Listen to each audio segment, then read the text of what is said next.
Вітаю вас на YouTube-каналі Вселюдство. І сьогодні з нами Валерій Храпач, один з найактивніших учасників телеграм-групи Нова архітектура людства. І сьогодні переважно ми будемо говорити на тему вселюдства. Сьогоднішнє інтерв'ю буде в певному сенсі продовженням попереднього, яке ми записували з Олександром. Вітаю тебе, Валерій. Привіт, Микола. А, Перше запитання до тебе. На твою думку, що таке вселюдство? Поясни своїми словами. Чим вселюдство відрізняється від просто людства? Я би сказав, що вселюдство – це перспективна концепція розвитку людства. Десь так. Тому що людство розвивалося завжди і мало різні концепції, мало різні концепції цього розвитку. Десь вони на якихось ділянках нашої планети співпадали, десь не співпадали. Так само, як і зараз. Концепції розвитку теж десь можуть бути схожими, а можуть бути не схожими. А власне, коли я кажу про те, що перспективна концепція, я маю на увазі, що завжди треба прагнути до чогось такого, що є більш-менш новим, принаймні щось таке свіже дихання, якесь відчувати. Тому що з того, що ми всі бачимо зараз, з того, що у світі маю на увазі, відбувається. А не тільки в Україні, а й у світі взагалі, то це якби виглядає не дуже, м'яко кажучи, з точки зору перспектив. Перехід до якоїсь нової форми співіснування саме для людей, не для громадян якихось окремих країн, а саме для людей як таких, як створінь природи на планеті Земля.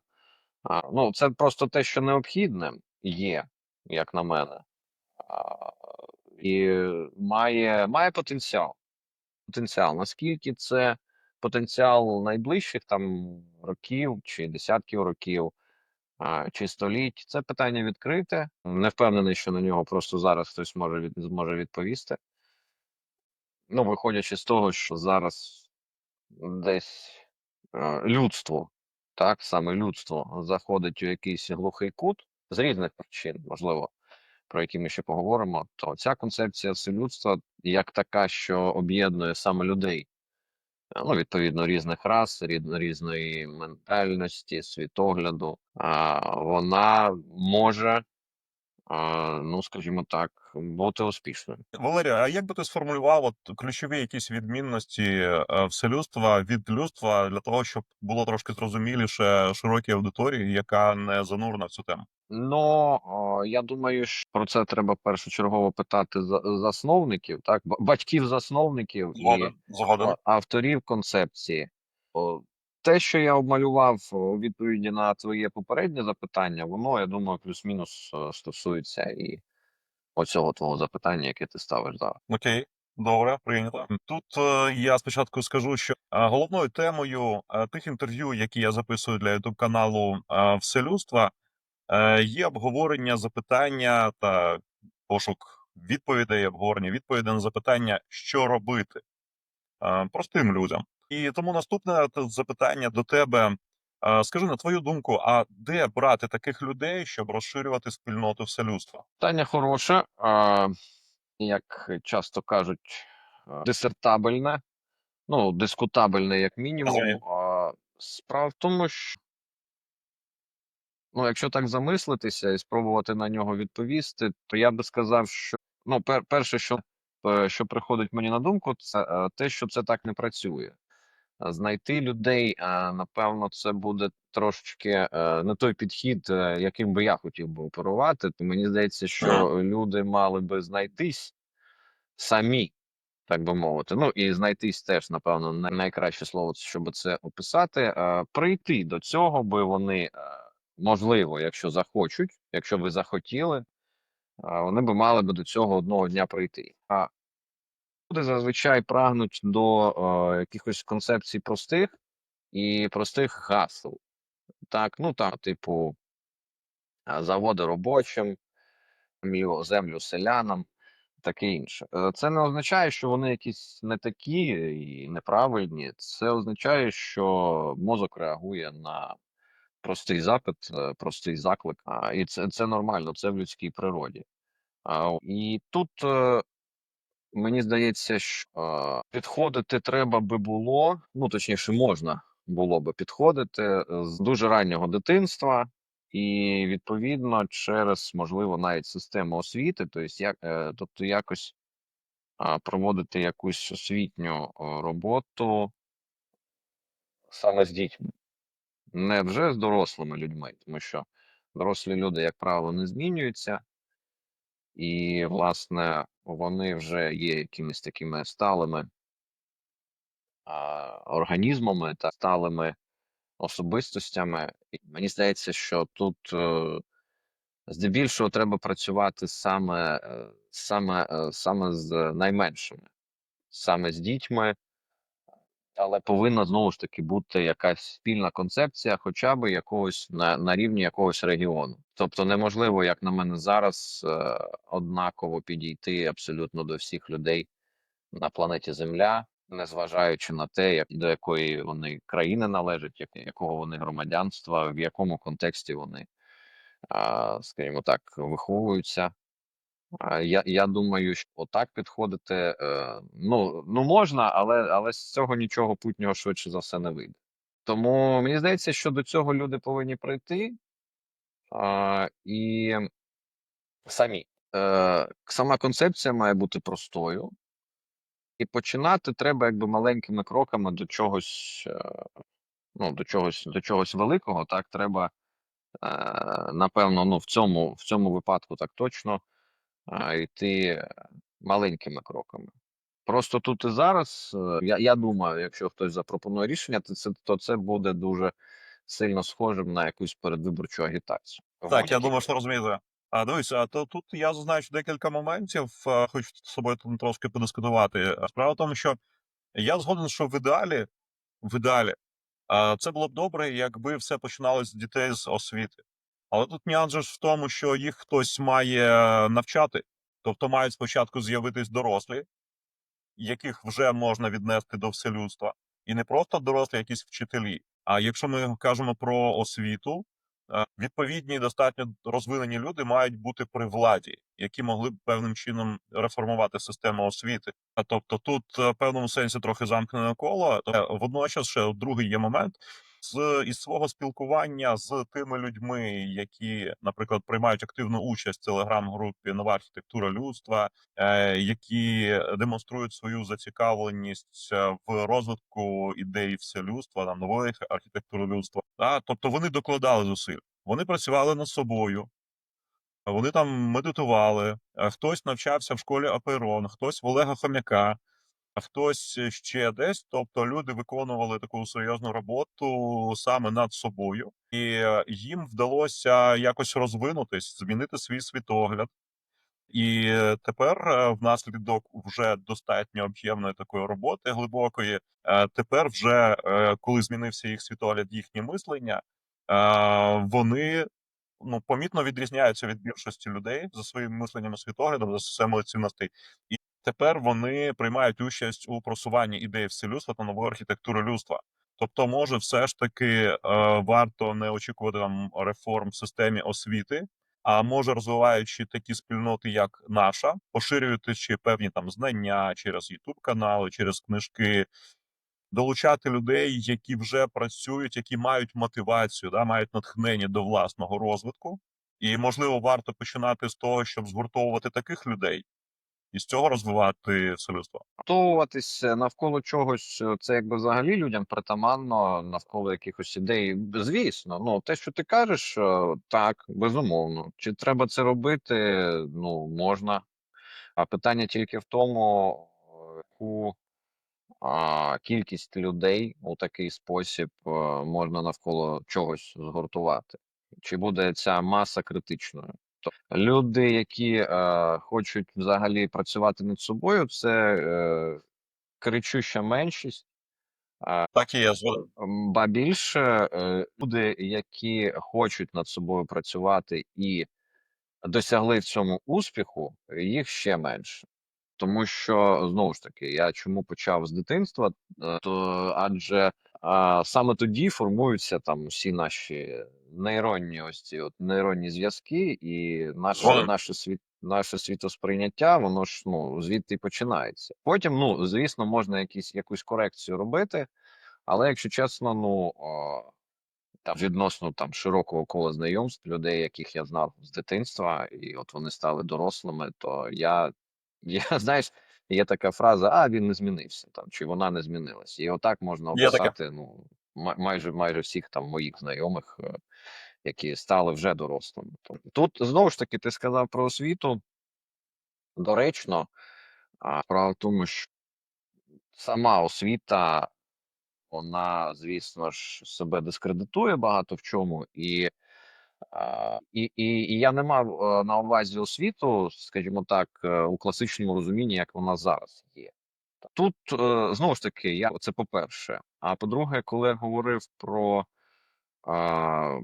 про те, щоб маленькими кроками йти до чогось великого, я мав на увазі, що такі, ну, от подібні речі, про які ми зараз говоримо, вони, напевно, повинні починатися десь, ну, не те, щоб на периферії, але десь у таких регіонах чи у таких країнах, де можна, ну, скажімо так, спробувати це запровадити і показати, ну, певний результат, так, певний успіх, для того, щоб потім, ну, це знову ж таки, якщо підходити з таким result-oriented підходом, не знаю наскільки це буде коректно, але ну, якщо гіпотетично думати про те, як це втілити на практиці, то треба показати, мені здається, що все людство має показати певні успіхи, ну, щоб люди потяглися.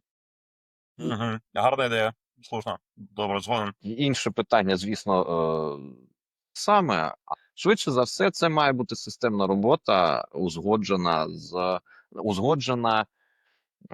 з найвищими щаблями влади, з найвищими.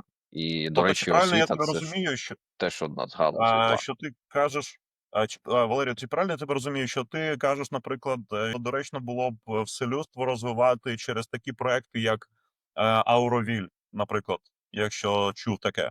Це як окреме Я про це. місто. Мгм. Я не чув. Люди створили поселення, і в цьому поселенні займаються різними там практиками, там медитаціями. В них є своя економіка, в них є свої закони в певному сенсі. В кожного є якісь свої обов'язки. А один виконує цю роботу, ту роботу. Є певний графік виконання робот для, скажімо так, спільного блага, для забезпечення там життєздатності цього поселення. Але до них приїздять дуже багато туристів. Цікавляться їхньою організацією, як в них все влаштовано, беруть інтерв'ю. Вони, скажімо так, занурюються в цю атмосферу, яка дуже контрастує з атмосферою там великих яких міст, ну, цивілізації умовно. Це поселення, воно фактично в лісі, тобто от є ліс, і там в лісі окремі будиночки. Тобто, це не як місто, там нема асфальтованих доріг. Зовсім інша атмосфера, там інша культура, інше спілкування. Брали там інтерв'ю в деяких людей, коли люди приїздили просто поцікавитись, і вони залишались там фактично на все життя. Там є люди більше 10 років вже живуть, хоча приїхали там десь на тиждень просто подивитися, як воно є. Чи вбачаєш ти от в таких от окремих поселеннях можливість формування, розширення вселюдства з таких, ну, груп невеличких? Можливо, як опція, гіпотетично так, але знову ж таки, мені здається, що, ну, от коли я говорив про те, що треба показати результати, то якщо це буде, ну, якесь там невеличке містечко поселення, є ризик, що всі надбання та досягнення проєкту залишаться всередині, якби цього конструкту. Розумію. Тому, як на мене, то треба все ж таки виходити там на ну, на масштаб регіональний або ж національний, чи навіть міжнаціональний. Так, я розумію.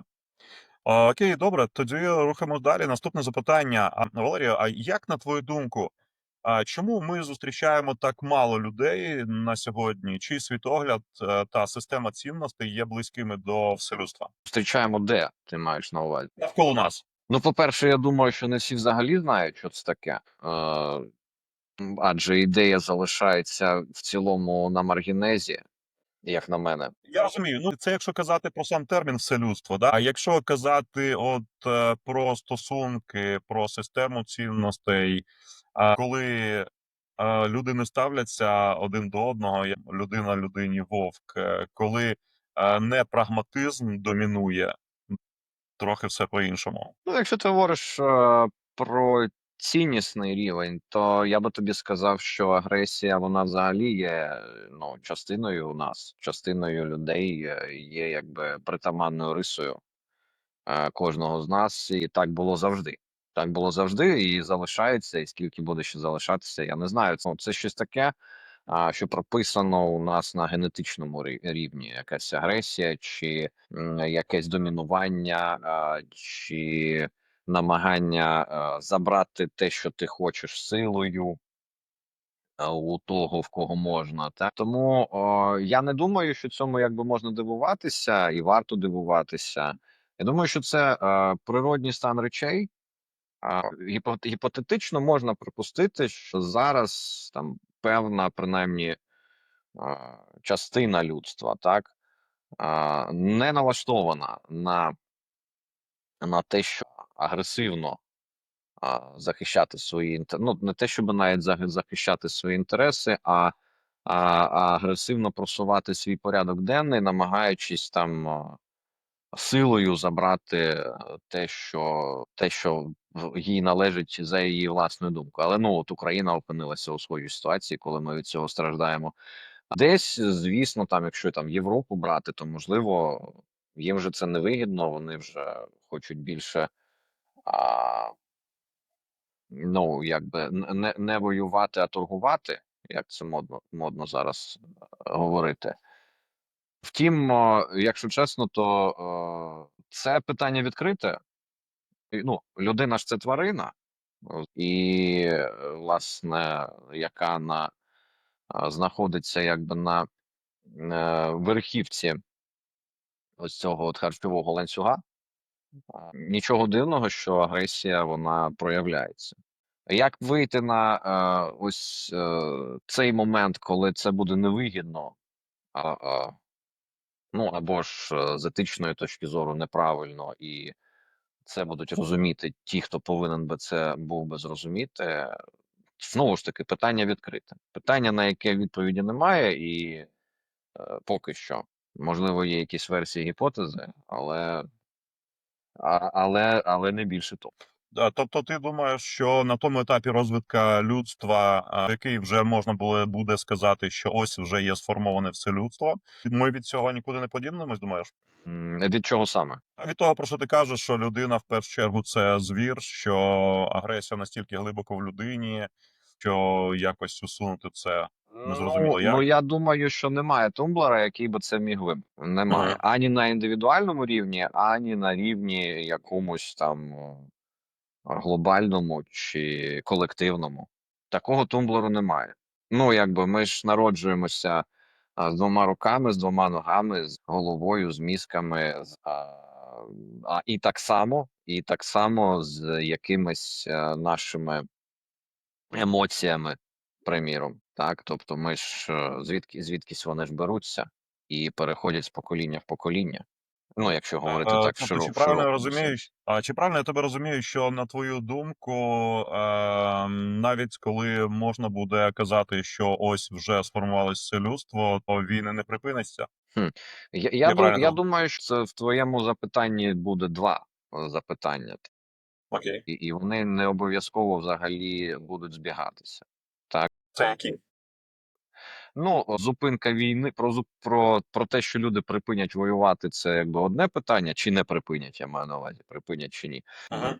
І про формування вселюдства. Тобто я б не ставив би знак рівняння між формуванням вселюдства та я би цього не робив. Це не факт, що можна це зробити, як на мене. А тоді виникає Просто знову просто ми зараз опинилися в цій ситуації, коли нам болить, ну, Україна і українці мають. Хоча ми не єдині у світі, де війна відбувається, чи відбувалася там останніми роками, і взагалі останніми десятиліттями. Тому, звісно, нам болить, і нам хочеться отримати, раціоналізувати це все, отримати відповідь на це запитання. Але ну це складно. А як ти дивишся от на таку штуку, що є окремі люди, ну, в принципі, я до таких теж належу, які вважають, що є щось, ну, не будемо там вдаватись в деталі, що саме, є щось в кожній людині, яке, ну, скажімо так, є джерелом певного, ну, голосу чи зову, хто як називає, яке є джерелом якоїсь етики і природньої, і коли люди дослухаються до цього глибинного голосу в собі, коли вони в собі знаходять це, поведінка в плані етики такої людини, вона суттєво змінюється. Але в більшості людей просто це пригнічене, але існує начебто можливість, коли вчиняти, ну, не те, щоб там глобально вчиняти зло, а мається на увазі, ем, завдавати шкоди, спричиняти якесь насильство по відношенню до інших людей, воно для деяких людей стає, ну, скажімо так, протиприроднім. Не тому, що там якісь умовності, не тому, що там виховання, а тому, що от всередині в собі щось людина знаходить, якийсь там фундамент для етики, коли насильство, воно, ну, протиприроднім стає для людини. Як ти на цей, ну, до цього ставишся, до такої ідеї, до такого погляду? Я це питання не вивчав у контексті того, наскільки це може бути природнім чимось чи надприроднім. Ну я тобі просто, поки ти ось це питання формулював, наведу простий приклад. Часи Третього Рейху і концтабори, в яких працювали люди. Ну я тебе запевняю, що якби ми з ними розмовляли тоді, ну уявити собі таке спілкування, і почули би, приміром, їхні розмови між собою, то швидше за все вони б говорили і стверджували би про те, що вони роблять все з міркувань етики. Я до того, що це все дуже відносно, по-перше, і етика в Розумію. кожного може бути своя. Якщо ми виходимо на якийсь універсальний рецепт, на якийсь універсальний концепт, точніше, Мгм. з точки зору етики, так, ми можемо про це говорити, але справа в тому, що універсального. І бач, тоді виходить, Принаймні поки що. м, ну, може, і взагалі не буде. Ну, тобто, е, ну, розумієш, універсалізація це ж типу, якби. Просто, знову ж, вона ж має і світлий бік, і темний бік. Тобто, якщо приходити до універсалізації, коли, всі там у 7 років, чи скільки там повинно було бути років, одягають піонерську цю краватку, Мгм. а у 10, стають жовтенятами, чи як це правильно називати, то це теж така собі універсалізація. І там, Розумію. ну, і повинні думати так, як, думає партія. А, в цьому сенсі, знаєш, в ідеалі, я думаю, ну, от з точки зору етики, треба виходити, ну, в контексті вселюдства, виходити на те, щоб одного дня всі займалися тим, що їм подобається, і чим би вони хотіли би займатися, і від цього би кайфували. І тоді якби було би всім щастя. Ну, нас так багато на планеті, що я, ну, не впевнений. І ми оточені просто такою великою кількістю, різних звабливих, спокусливих речей, і ми виховуємось такій, на такому різнобарв'ї, е, якихось, таких картинок, які нам показують, як жити в якомусь ідеальному світі, ким треба бути, там скільки заробляти тощо. Що я думаю, що це, ну, це теж якби така, знаєш, складна історія, яку, ну, в якій не буде однозначної відповіді. Складна історія, з цим я абсолютно погоджуюсь. Окей, тоді, чи згоден ти, що ствердженням, що люди в певному сенсі знаходяться у пастці доктрин та шаблонів? і які передаються з покоління в покоління? Так, безумовно. Безумовно знаходяться, і починається все, напевно, там, з дитячого садочка. Так, ну, ми вже одразу ж потрапляємо в якусь систему. Дитячий садочок, школа, університет, робота, одруження, чи там шлюб, народження дітей, смерть. Ну, онуки, смерть. Так, ну, плюс-мінус. Це стандартний, приблизно стандартний якийсь, такий сценарій для життя там усередненої людини. Так, тобто, ну, ми про це навіть, ну, не замислюємось. Ми замислюємось, що могло би бути по-іншому, що, не обов'язково там, проходити якісь із цих етапів, так, що вони повинні проходити саме так. З дитинства нас привчають тому, що ми повинні бути слухняними. Якщо ти слухняний, то ти хороший. Якщо ти не слухняний, то ти поганий. Там, ну, по завершенні школи переважно, відбувається якось так, що всі слухняні працюють на неслухняних, і хороші працюють на поганих дітей. Ну, часто так чомусь відбувається. Та розумієш, проста відповідь буде на твоє питання безумовно. І м, як із цього виходити? Це теж, до речі, я думаю, що це теж буде однією із задач вселюдства. Так, це було наступне запитання. Як на твою думку це працює? Тобто, чому люди опиняються в пастці, і чи можливо, і як от розірвати це замкнене коло і звільнитись від пастки там ілюзій, хибних ідей, доктрин, шаблонів, в яких знаходиться переважна більшість? Чи міг би ти щось більше про це сказати? Ну, дивись, ну, перша відповідь на твоє питання могла би бути простою: ніяк. Але якщо бути типу оптимістом і ну, спробувати обмалювати принаймні якісь варіанти виходу з цієї ситуації, то ну, на рівні індивідуальному це робота над собою. Так? Достатня є кількість, ну, якихось курсів, якихось відео, в яких пояснюється, як виходити там з родинних сценаріїв, приміром, як позбуватися шаблонів. Біда у тому, що цим знову ж таки займатиметься меншість, і більшість все одно неусвідомлено буде, після того, як у них будуть з'являтися діти, більшість все одно неусвідомлено будуть передавати їм ті паттерни, з якими вони колись вийшли дітьми і стали дорослими у своїх батьків. Так? Так, я згоден, це відбувається непомітно і навряд чи можливо цього уникнути. Але от наскільки мені відомо, я там широким колом людей спілкуюсь, там з різними з психологами, а також тими людьми, хто працює з психологами. І наскільки я розумію, що все ж таки вдається, навіть зважаючи на сьогоднішній розвиток психології як науки, то психологам вдається все ж таки допомагати людям щось пропрацьовувати, щось змінювати, позбавлятись від якихось шаблонів, від якихось там психічних травм. І все ж таки якось розвиватись, комплексів позбавлятись, схильності до взаємозалежних там стосунків, в поганому сенсі взаємозалежних.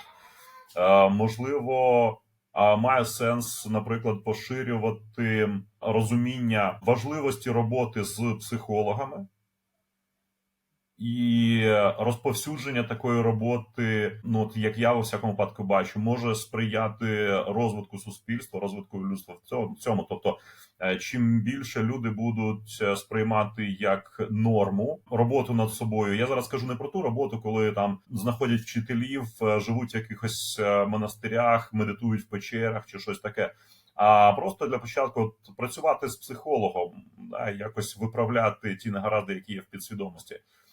То можливо поширення, ну популяризація такої роботи буде наближати людство до вселюдства. Як на це? Я зрозумів. твоє питання, зрозумів, що ти маєш на увазі. Ну, по-перше, так, проста відповідь буде, звісно, потрібно. Це буде корисно працювати з психологом будь-кому. Ну, майже в будь-якому віці, до речі, навіть дітям.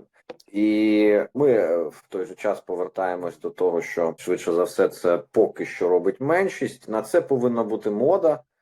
І вона потроху створюється, і дійсно там в моєму оточенні теж з'являються люди, які звертаються, принаймні, чи задумуються хоча б про це. Це, безумовно, робити треба. Єдиний момент тільки полягає в тому, що нам треба визнати, що всі абсолютно ключові такі кластери у світі, кластери людей, які там об'єднані чимось, так, ну, приміром, там православні, католики, протестанти, іудеї, ну, це якщо там навіть піти за релігійною ознакою, це не обов'язково єдина ознака, за якою там можна оцінювати ступінь розвитку чи на якому етапі знаходяться представники цих різних, Спільнот. хоча й на рівні народностей людей, але в той же час таких, яких щось об'єднує, вони всі різні, і вони у всіх представників, от навіть цих от релігійних, Соціальних груп. ну, скажімо так, підрозділів, так, людей, груп людей. Хоча, ну, зараз, типу, релігія не в моді, але все одно ми з того вийшли. Так, якщо ми не релігійні, то, ну, будь певен, що свого часу наші там бабусі чи дідусі обов'язково майже всі ходили до церкви і шукали там відповіді на свої запитання. І отримували різні відповіді. Я до чого веду.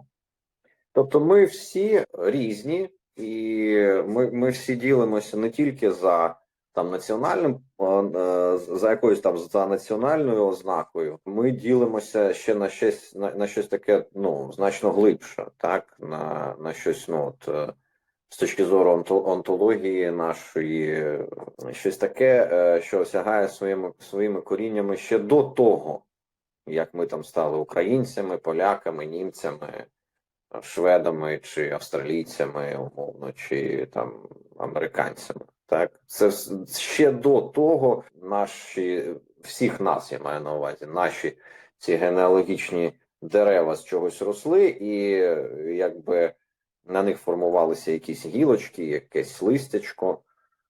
І відповідно, ну, ми просто цього навіть не усвідомлюючи, не розуміємо того факту, наскільки це глибоко насправді в нас сидить.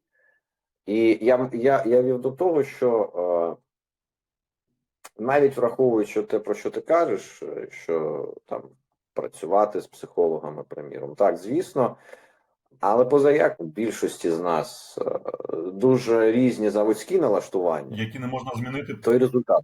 Да, розумію. Згоден, ну да, це доволі глибока, складна тема, яку ще досліджувати і досліджувати. Тоді наступне запитання, поясню спочатку трохи. От коли я спілкувався з Олександром Мірошником, він навів мене на думку, що варто поширювати в першу чергу не відповіді, умовно правильні, а правильні запитання. І в цьому контексті в мене до тебе є два запитання. Перше, чи згоден ти з ідеєю, що саме правильними запитаннями, а не лише відповідями, варто допомагати людям розривати те замкнене коло, про яке і ту пастку, звільняється від тої пастки, про яке ми говорили? І друге запитання, на твою думку, які конкретно запитання варто поширювати, щоб спонукати людей до самопізнання, до свідомої роботи, яка буде наближати світогляд та систему цінностей людей до вселюдства? Хороше питання, Миколо. Ну, я тобі скажу свою особисту думку. По-перше, я геть не впевнений, що когось треба до чогось спонукати. Це по-перше. По-друге, ну от коли ми говоримо про запитання чи відповіді, я думаю, що по-різному, в залежності від того, яку ми конкретну задачу ставимо перед собою. Тобто, я колись чув давно ще такий вислів, що людина, яка ставить запитання, вже знає половину відповіді. І, ну, в цілому, якщо замислитись, то воно десь так може і є. Я думаю, що Хороше запитання, воно дійсно, швидше за все, на нього буде і відповідь хороша. Це по-перше. І ще момент в тому, що, ну, напевно, відповідей без запитань дійсно, ну, не те, щоб не буває, але ну, на якісь і не буде. Але я ж кажу, тут все залежить конкретно від тієї задачі, яку ми вирішуємо. Десь це може бути через запитання, десь це може бути через відповіді. У кого ці запитання повинні формуватись, у кого повинні формуватися відповіді. Тобто тут все, ну, доволі таки сильно залежить від задачі, від контексту. Добре, тоді я трохи переформулюю. А от на твоєму прикладі, да, якими запитаннями ти керуєшся, коли знаходишся в пошуку, коли працюєш над собою? На твою думку, які запитання тобі особисто допомагають на шляху розвитку? Ну, знаєш, я би так сказав. Здорова людина – це та людина, яка, напевно, взагалі живе собі і живе. Ну, якби у своє задоволення не замислюється над тим, як їй стати краще, де їй взяти більше, тощо. Угу. Але здорових людей, ну, не існує, типу, ну, в природі. Згоден. І ну, хоча б у чомусь там повинні бути якісь в цьому сенсі психічно, я маю на увазі. Ну, хоча і з точки зору якихось там непсихічних захворювань теж. Справа в тому, що я шукаю, ну, так само шукаю відповіді на запитання, де, враховуючи свій бекграунд, так, де я можу реалізуватися, за рахунок чого можу реалізуватися. Ну, десь так, якщо про мене говорити. Угу. Окей. Тоді скажи, а які джерела корисної інформації ти можеш порадити глядачам, окрім книг? Звісно, там Сергія Дацюка, його команди, а також там навчальних курсів Дацюка, Олега Хам'яка, школи Опейрон. Що ще ти міг би порадити людям, які прагнуть якогось розвитку, але шляхів так багато? Що б ти порадив? Ну, я би порадив обрати для себе той шлях, до якого лежить душа.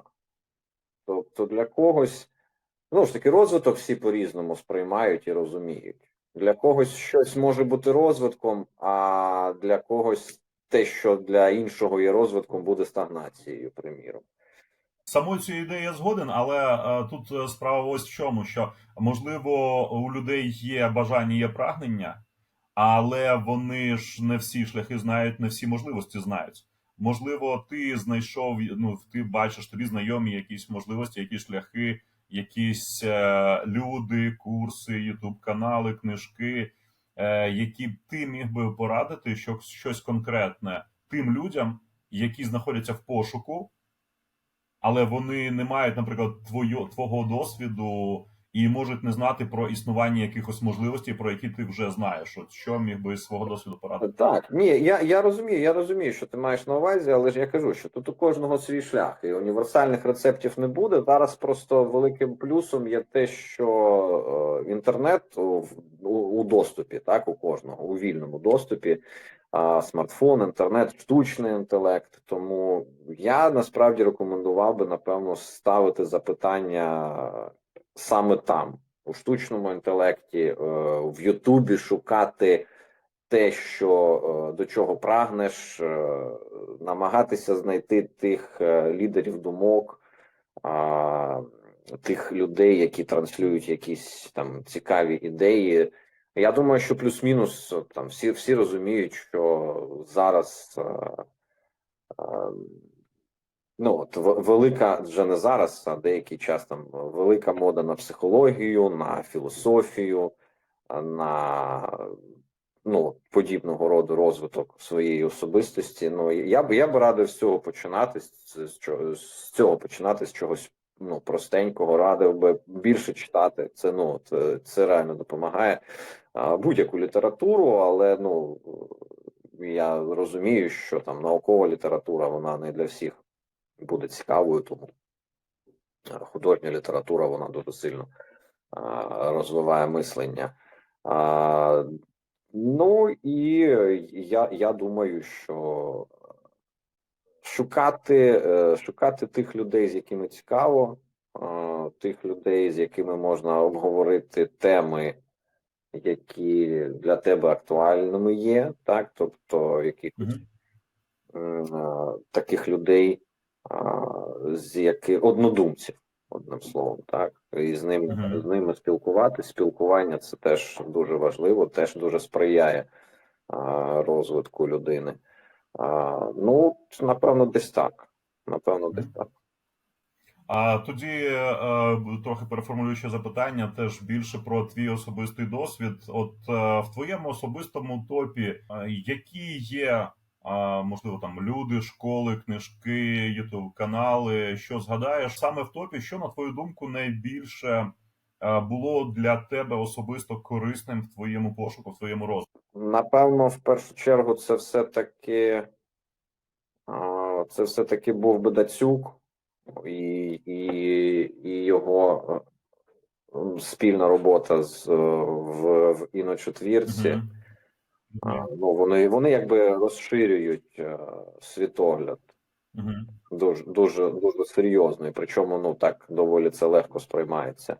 Баумейстера би теж рекомендував. Ну, це з тих, хто якби в нашому плюс-мінус якби інфопросторі працює. Дуже дякую, Валерію, за приділений час. Трошечки пару слів ще скажу нашим глядачам, що ця серія інтерв'ю, от сьогодні ми записували друге інтерв'ю. Ця серія інтерв'ю, які будуть і подалі записуватись, вони спрямовані на пошук та обговорення відповіді на запитання, що конкретно робити.